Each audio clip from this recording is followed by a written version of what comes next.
네, 안녕하세요. 여러분들의 구독과 좋아요로 이 채널이 유지되고 있습니다. 네, 영상 속도는 1.5배를 추천드리는 바이고요. 네, 이번에도 어떤 소식이 나왔는지 같이 한번 내용을 보도록 하겠습니다. 네, 가상자산 연기상품 출시를 최근에 또 하기도 했었는데요.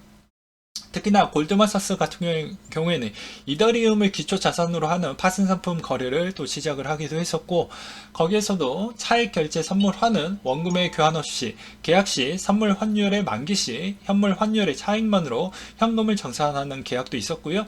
그 다음에 골드만삭스 외에도 미국 은행인 시그니처 뱅크와 실버게이트에서도 가상자산 담보대출 서비스를 제공하기도 했습니다.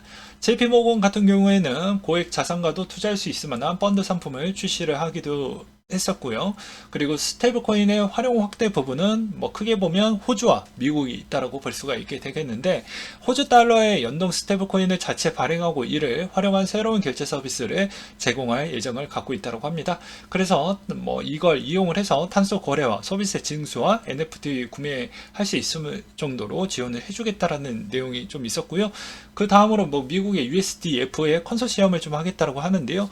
뭐 아무래도 은행 기반의 스테이블코인의 발행을 추진하겠다라고 볼 수가 있기 때문에, 은행에서 이때까지 강도 높은 규제로 인해서 사업에 있는 확장성이 조금 더 한계점이 있었는데, 이걸로 좀 돌파하려고 하는 그런 측면이 좀 없지 않아 있었다 라고 볼 수가 있겠거니와, 그 다음으로는 또 핀테크 회사들이 생각보다 은행이 이제 할 수 있을 만한 사업금보다 더욱더 자유도가 훨씬 더 높고, 그것으로 인해서 은행 쪽에 있는 그런 유동성이 어떻게 보면 핀테크 업체들 쪽으로 좀 많이 넘어왔기 때문에, 은행의 여러 가지 지급 준비금에 따른 문제점도 좀 나올 수가 있으니, 이런 점은 좀 유예를 해주었다라고 보는 게 또 바람직할 것 같습니다. 그래서 최근에 뭐 테너에 따른 문제 점으로 인해서 민간 기업이 발행하는 것보다 안정성이 우수하고 투자자가 보호가 용이하다. 그러니까 홍보와 마케팅 부분에도 좀 유리한 측면을 좀 가져갈 수가 있을 것 같고요. 그 다음에 은행 간의 송금 테스트와 그 다음에 자금 조달 활용 분할을 확대해 나갈 것으로 보여진다라고 하는데요. 대부분 이제 선진국들이 이렇게 하는 이유는 이제 연준의 패드 나오라고 해가지고 소액 결제 부분을 일단 우선시 좀 가져가려고 하는 그런 모습 때문에, 그 시점에 맞춰가지고 준비를 하려고 하는 모습을 좀 갖추어 나가고 있다라고 보시면 될 것 같습니다. 최근에 디파이 불안전성에 따른 투자자 피해를 막기 위해 각국의 금융 감독 기관에서는 규제 도입을 검토 중이다라는 내용이 또 나와주기도 했었는데요. 뭐 미국, 영국, 한국 부분을 보게 되면, 특히나 이제 예금 보험 공사는 스테이블코인의 금융시장에 야기하는 리스크를 사전에 차단하고자 매월 회계 감사를 받을 것을 요구를 하고 있다고 합니다. 대상은 스테이블코인 발행 업체라고 하고요. 영국은 전자화폐와 결제회사 법령의 스테이블코인 발행과 지갑, 커스터디 서비스를 내용을 추가를 했다고 하고요.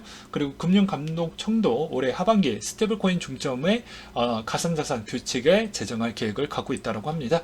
한국은 금융위에서 스테이블코인과 디파이 새로운 형태의 디지털 자산의 규제 방안을 마련할 예정을 갖고 있다고 하는데요. 한국 부분은 저는 좀 내려놓고 보도록 할게요.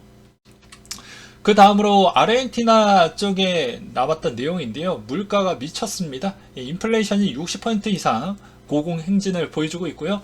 대부분 상인들이 매일 가격이 바뀌고, 특히 야채, 과일 가격이 엄청나게 올랐다고 합니다. 그리고 고기 가격도 160% 폭등을 했다고 하고요. 오늘이 가장 저렴하다라는 인식이 확산이 돼서 거의 대부분 월급이 들어오면 곧바로 일단 내 생계에 필요한 부분을 우선시 일단 또 소비를 한다고 하니까, 어떻게 보면 인플레가 있는데 인플레를 더욱더 가중할 수밖에 없는 기현상이 나온다고 볼 수가 있습니다.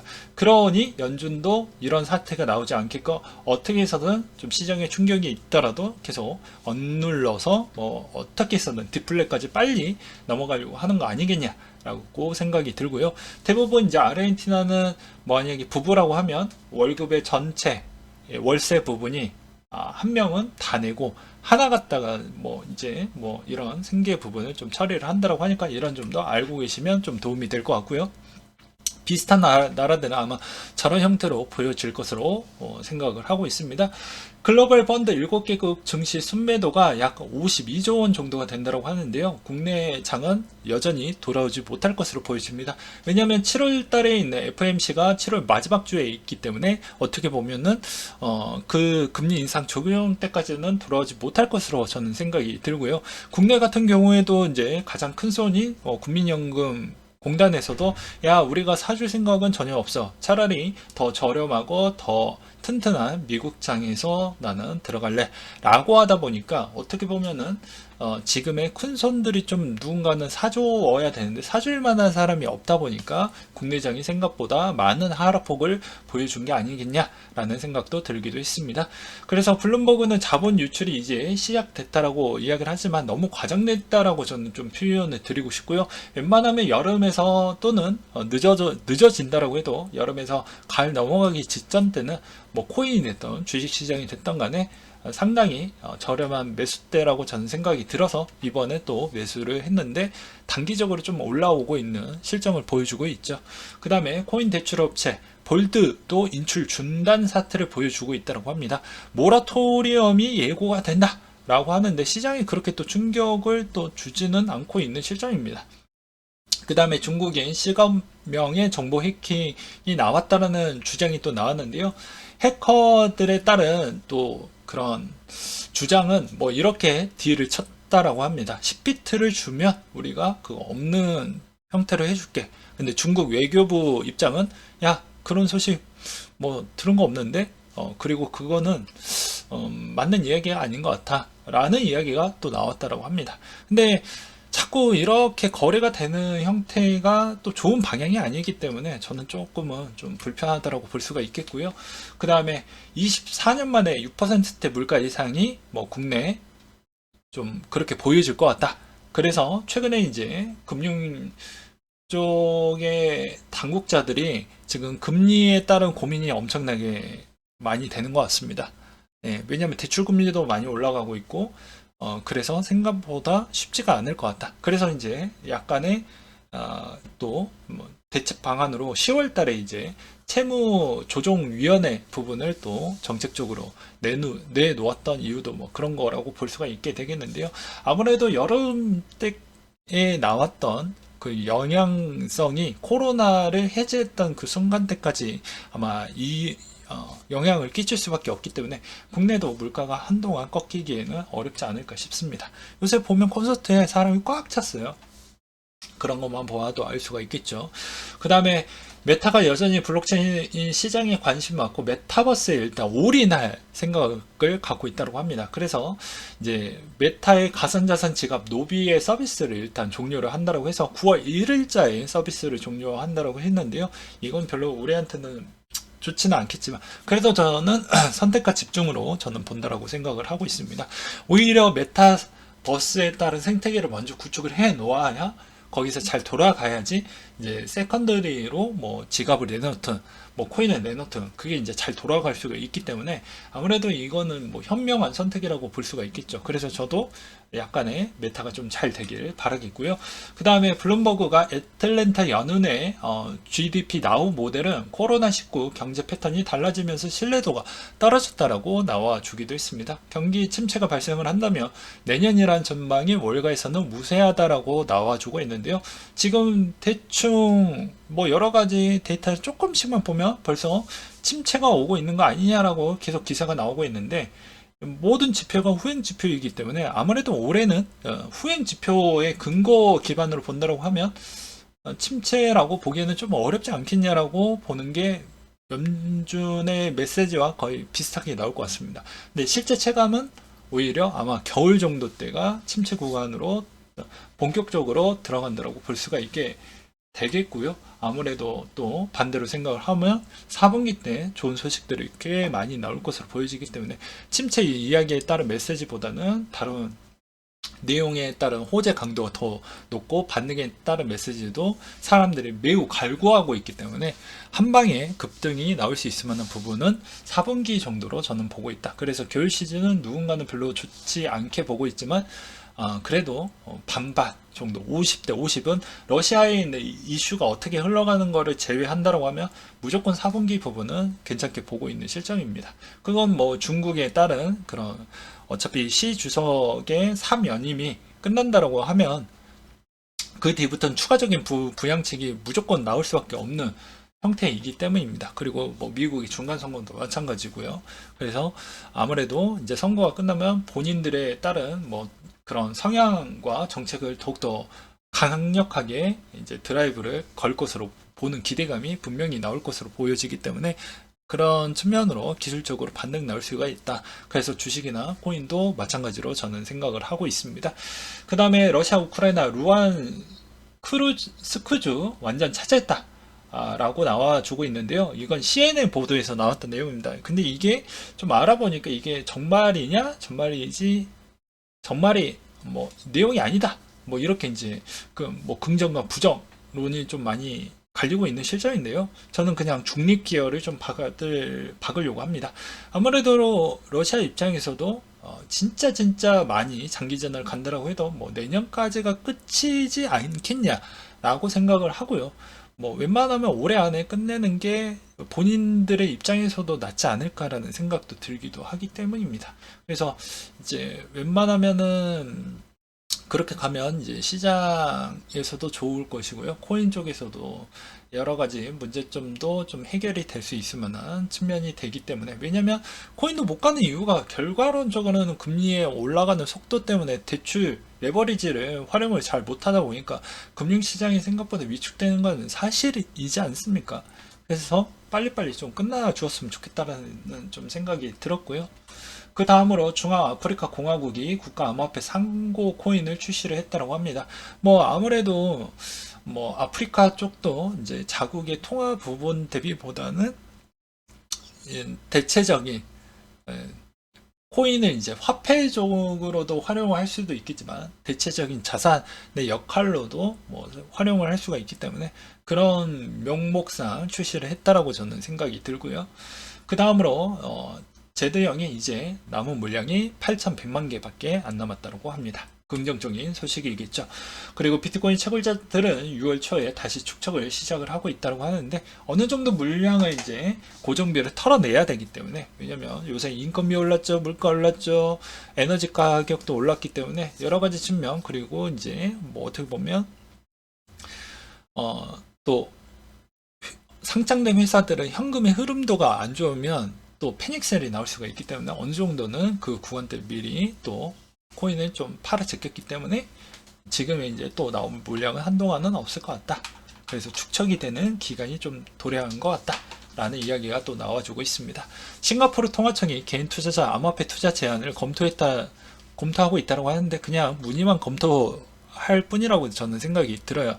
싱가포르도 왜냐면 이 코인에 따른 그런 유동성에 따른 수혜를 안 받았다라고 보기에는 좀 어렵기 때문입니다. 그리고 셀시우스 청산 가격이 또 내려갔다라고 하는데요.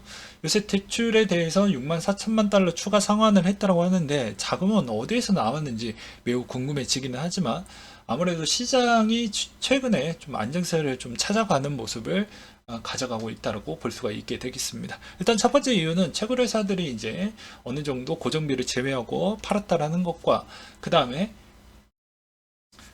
그 다음으로는 셀시우스 같은 회사들이 대부분 여러 가지 불안 요소와 그 다음 미친 영향 강도가 생각보다 높았는데 그게 어느 정도 안정세를 좀 돌아가고 있다. 그래서 어떻게 보면 청산될 확률이 매우 낮아졌다라고 볼 수가 있겠죠. 그리고 블록파이로 인해서 FTX가 이제 블록파이에 따른 인수 부분으로 인해서 최근에 블록파이에 따른 또 연쇄 도산이 날 수 있다라는 그런 리스크도 어느 정도 잠재워 왔기 때문에 한동안 이슈는 조금은 좀 쉬어가는, 그래서 시장의 좀 최악의 악재는 조금은 피해가고 있지 않냐 라고 저는 말씀을 드리고 싶습니다. 네, 보이저 디지털이 1년간 98% 하락을 또 보여주고 있다고 하는데요. 대부분 뭐 미국 증시 주가 조정도 엄청나게 주중을 주고 있는 실정입니다. 그래서 뭐 제가 저번에도 뭐 해당의 뭐 코인베이스 그 다음에 뭐 벡트 투자를 진행을 하고 있지만 천천히 계속 5년간 매입을 한다라고 이야기를 하기도 했었죠. 한 방에 돈을 넣는 것보다. 그리고 CJ ENM이 샌드박스와 케인 콘텐츠 메타버스 랜드를 만들겠다고 해서 한동안 샌드박스가 또 테마 쪽으로 반짝반짝 또 하기도 했습니다. 리플 네트워크는 AMM 기능을 추가할 것을 고려한다라는 내용이 또 나와주기도 했었고요. 니어가 이제 니오콘을 개최를 한다라고 하는데 포르투갈에서 이루어지고요. 기간은 9월 11일부터 14일까지 이루어진다라고 합니다. 웹 3.0 관련해서 2,000명 이상의 참석자, 200명 이상의 해커가 강연과 워크숍이 나와준다고 해서 어떤 이야기가 나올지 좀 지켜봐야 될 것 같고요. 그 다음에 한 인베스트에서 나왔던 내용인데 일단 불리한 거시 환경, 경기 침체, 연준의 금리 인상 등이 비트코인에 따른 위험 자산에 타격을 지속적으로 줄 수 있을 만한 분석치를 내놓았다고 하는데 저는 나올 만큼은 거의 다 나왔다라고 생각을 합니다. 사람들이 이제 갈구하고 있는 게 반등만 지금 계속 갈구하고 있기 때문에 반등이 한번 크게 나와준다고 하면 시장의 패턴은 급격하게 좀 선회할 수 있을 만한 가능성이 있지만 그래도 우리는 좀 길게 좀 봐야 되지 않겠냐. 어차피 여름 시즌이라는 것은 코로나 봉쇄 기간으로 인해서 해제가 또 되었고 그것으로 인해서 리오프닝으로 해서 휴가 시즌을 진짜 아주 맛깔나게 보내려고 하기 때문에 어쩔 수 없이 투자에 따른 외면 받는 시즌이라고 생각을 합니다. 그래서 긍정적으로 항상 해석을 해드린다고 하면 하락기 시즌에는 내가 원하는 가격대를 내가 제시한 가격에 충분히 계속 매수를 할 수가 있는데 누구나 시장에 참여하려고 하는 참여자들이 많이 늘어나면 내가 원하는 가격에 못 산다는 점만 꼭 기억을 해두시면 도움이 좀 될 것 같고요. 그래서 여름에서 가을 넘어가는 시점에 어차피 8월달에 FOMC 일정 없고 9월달에 있기 때문에 아무래도 여름에서 가을 넘어가는 직전 또는 여름 시즌이 가장 저는 올해 시즌에서 저렴한 구간이라고 계속 주제를 좀 내고 싶습니다. 왜냐하면 이제 그 이유는 어차피 겨울 넘어가기 전에 유럽에 따른 메시지와 스트레스 테스트를 여름에 거의 다 할 것으로 보여지기 때문에 거기에 따른 주요 이슈 사항이 거의 여름에 거의 다 나올 것으로 보여지기 때문입니다. 그 결과값으로 인해서 이제 가을과 겨울에 어떤 모양새로 이제 흘러가느냐가 그려질 것 같은데 이제 아무래도 여름이 그만큼 공포적이고 그만큼 이슈에 따라서 많이 흔들릴 수가 있으니 그때그때마다 우리는 적극적으로 좀 개입을 하는 게 맞지 않을까 싶어요. 그리고 글래스 노드에 따르면 비트코인 고래 잔고가 $1,000 이상 직접 월 14만 달러 구매하면서 포트폴리오에 적극적으로 개입을 해주고 있다라고 합니다. 근데 이거는 약간의 어폐가 있는 게 고래 부분이 이렇게 들어왔다라는 의미는 최근에 인버스 ETF도 상품 출시를 한 지 얼마 안 됐고 최근에 선물 쪽에 이제 오픈했던 거래소들이 몇 군데가 있죠. 그러면 당연히 그쪽의 유동성이 계속 거래를 하다 보면 카지노로 따지면 칩이 좀 부족한 현상이기 때문에 칩 공급 물량이 일시적으로 좀 들어왔기 때문에 좀 더 지켜봐야 되지 않겠냐라고 저는 생각을 좀 해보겠거니와 그 다음에 상품 가격이 일제 하락하고 있다. 인플레 정점은 좀 친 것 같다라고 하는데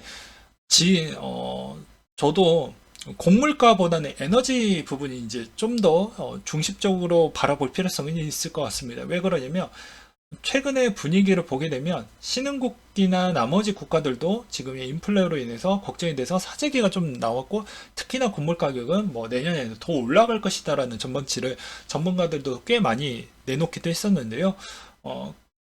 근데 실제로 좀 시간이 지나고 나서 다시 한번 재평가를 좀 해보니까 오히려 곡물 부분이 좀 더 빠르게 둔화가 되어가고 있는 모습은 오히려 사재기를 좀 더 빨리 하고 그 다음부터는 지속적으로 재구매하려고 하는 습관이 더 낮아졌다고 합니다. 왜 그러냐? 소비에 따른 위축 부분이 더욱더 빨라졌다고 볼 수가 있죠. 첫 번째, 미국의 실업률이 증가를 하고 있다는 거. 내 일자리가 있어야 되는데 일자리가 없기 때문에. 그리고 두 번째로는 먼저 사놨던 그런 부분에 있어서 충분히 그만큼 한 방에 매입을 했기 때문에 어느 정도 기간에 따른 터울이 좀 생겼다는 거. 그리고 세 번째로는 고인플레 부분으로 인해서 신흥국들이 생각보다 그만큼 자금 여력이 별로 좋지 못하기 때문에 소비할 수 있을 만한 그 정도까지 단계가 안 돼 버리는 그런 현상으로 어느 정도 공급이 좀 유연해졌다라고 표현을 드리고 싶습니다. 그래서 지금의 이제 가장 중요한 포인트는 유가만, 그러니까 에너지 가격만 좀 유심 있게 체크를 하시면 좀 될 것 같다고 말씀을 드리고 싶었고요. 미국의 부실채권 및 대출은 일단 대차 대조표 축소하지도 않았다고 하는데, 이 대차 대조표 축소 부분은 천천히 진행을 하고 있기 때문에 당장은 그렇진 않아도 일단은 또 티가 나지 않는다라고 해도 그냥 어차피 나중에 시간이 좀 더 지나고 보게 되면 천천히 줄어든다라고 보시면 될 것 같습니다. 그 다음에 이더 2.0 스테이킹 물량이 이제 어떻게 보면 20만 부분이 넘어갔다라고 볼 수 있는 가장 의미적인 부분이 좀 될 것 같고요. 독일도 이제 31년 만에 첫 무역 적자가 났다라고 하고요. 아무래도 특히 유럽의 위기 가능성은 뭐 피그스 국가가 좀 될 것 같은데, 특히나 이탈리아 부분이 좀 될 것 같습니다. 근데 최근에 공매도 헤지펀드 쪽에서 대량으로 공격을 할 것이다 라는 이야기가 좀 있었고, 거기에 또 동참하는 자 레이달리오도 거기에 동참을 좀 하겠다라고 해서 유럽의 불확실성이 어디까지 좀 커질지는 좀 더 봐야 될 것 같고요. 아무래도 좀 국가에서 취약적인 국가를 한 번 더 공격을 제대로 또 가했을 경우에는 코인에 미치는 영향과 또 주식에 미치는 영향이 한 번 더 타격은 있을 수도 있을 가능성은 있기 때문에 그런 점도 좀 알고 계셔라 라고 말씀을 드리고 싶었거니와, 그 다음에 에이다이 업그레이드가 또 있죠. 이번에 파실 업그레이드가 있는데, 이 업그레이드 부분에 있었을 때도 이제 심각한 문제가 발견이 되면 약세로 전환될 수 있다라는 언급이 좀 있었습니다. 근데 잘 되면 확장성이 또 가져갈 수 있는 또 중요한 계기가 되기 때문에 긍정적으로 또 바라보고 있다라는 내용이 좀 있었고요. 그 다음 폴카닷이 이번에 신임 COO, CMO, CFO를 선임을 했다라고 해서 그만큼 또 좋은 임원들을 영입을 했다라고 합니다. 그리고 스카이 브리지 캐피탈이 FTX 블루파이 인수에 약세장이 끝나는 신호. 뭐 아까도 제가 이야기를 했죠. 최근에 좀 쉬어가고 있는 모습은 저런 악재가 연달아 계속 터질 줄 알았는데, 일단 좀 이렇게 문제점이 계속 연달아 이어지지 않고 충분히 지금은 방어해 나가고 있는 모습으로 계속 비트코인이 조금 더 기술적으로 약간의 상승 부분이 나올 수 있을 만한 조건은 좀 성립이 되어가고 있다 정도로 봐주시면 될 것 같습니다. 그리고 암호화폐 펀드 부분이 6,400만 달러 순유입이 됐는데 숏 비트코인 쪽으로 좀 많이 쏠렸다라고 합니다. 그러니까 한쪽으로 너무 많이 쏠리게 되면 제가 저번에도 말씀드렸다시피 그쪽으로 방향은 가지 않는다라고도 이야기를 하기도 했었죠. 그래서 한동안 이쪽에 숏 배팅이 좀 강력했기 때문에 이제는 서서히 조금은 반등이 나올 수 있을 만한 정도는 되지 않겠냐. 그래서 여름 시즌에 적절하게 좀 우리가 여유가 있으면 더욱더 공격적으로 좀 해보는 게 맞을 것 같다라고 생각이 들고요. 커브에서 이제 테더의 65% 정도 차지하고 있기 때문에 불안 요소가 더 있다라고 하지만, 이거는 약간의 하락에 있는 여지를 더욱더 강도 높게 좀 표현하려고 하는 그런 세력들이 약간의 이렇게 언론화 시키려고 하는 거 아니겠냐라고 생각이 들기도 합니다. 그 다음에 6월에 암호화폐 VC 공개 투자 건수가 191건으로 전월 대비 15%나 줄어들었다고 하는데요. 그래도 선방했다라고 저는 생각을 하고 있습니다. 네, 마지막으로 비트코인이 조금 반등이 나와주고 있는 실정이라서 그나마 좀 안도의 한숨 정도 돌릴 수 있다라고 볼 수가 있게 되겠는데요. 저는 뭐 저번에 커뮤니티에서도 제가 남겨드리기도 했었고, 그래서 한동안은 이런 분위기가 계속 지지부진하긴 하겠지만 그래도 의미 있는 상징적인 2만 밑으로 내려가면 정말 저렴한 구간은 맞고요. 그때마다 주워 담는 형태가 가장 괜찮지 않을까 싶습니다. 그래서 현재 시점에서는 계속 여름 대비 계속 주시를 하면서 가장 대형적인 이슈도 또 체크를 하시면서 코인의 적절한 가격대에 진입을 해본다고 하면 나쁘지 않을 것 같고요. 이번에 여름에서 가을 넘어가는 이 시점에서 적절하게 좀 유입을 해 두시고, 그 다음에 있는 시드는 내년에 또 사용하는 게 좀 바람직하지 않을까라는 개인적인 매우 주관적인 이야기를 끝으로 이상으로 마쳐 보도록 하겠습니다.